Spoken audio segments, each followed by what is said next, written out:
বসে বসে এই দোয়া, ইস্তেগফারের দোয়া ৭০ বার নিয়মিত পড়বেন।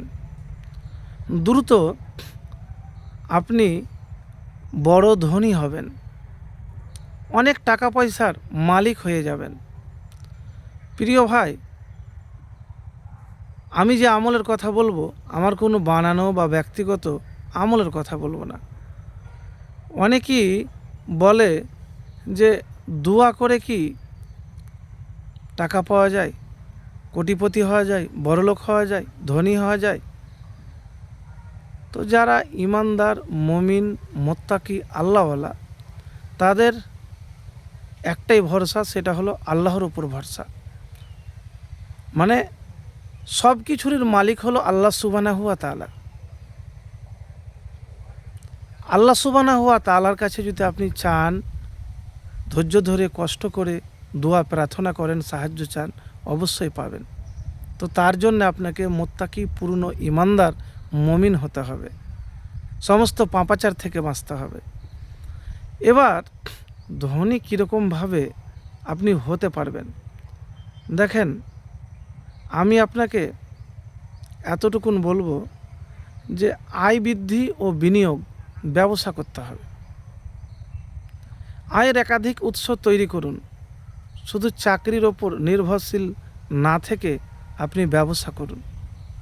ব্যবসাকে ছোট মনে করবেন না, ব্যবসাকে ছোট মনে করবেন না। 2, কম বয়স থেকে বিনিয়োগ শুরু করুন এবং ধারাবাহিকতা বজায় রাখুন। প্রিয় ভাই, 3 নম্বর হলো যে আপনি যে খাতে বিনিয়োগ করবেন সেটা যেন সুদ না হয়, সুদ নিয়ে বা ঋণ নিয়ে যেন না হয়। অল্প থেকে শুরু করুন, কিন্তু সেটা যেন হালাল পবিত্র হয়, তাহলে টিকসই হবে। 4 নম্বর হলো অর্থনৈতিক জ্ঞান থাকা কিন্তু আবশ্যক, জ্ঞান আপনার লাগবে। আর সফল ও সমমনা ব্যক্তিদের সাথে বন্ধুত্ব করুন।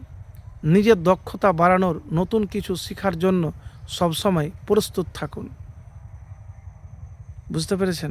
তো এই জিনিসগুলো আপনাকে লাগবে, এগুলো আপনাকে চেষ্টা করতে হবে। মানে অনেক ভিডিওতে আপনি দেখতে পাবেন যে বলে দেয়, আমি কিন্তু তাদের চাইতে একটু আলাদা।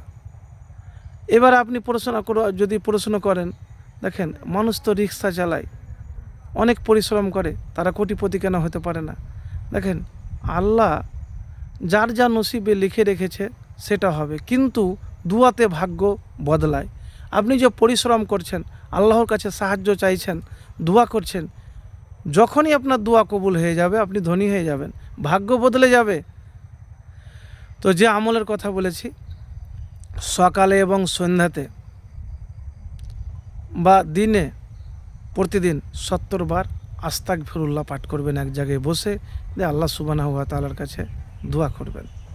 একবার এভাবে আমল করে দেখুন, ইনশাআল্লাহ ফলাফল পাবেন।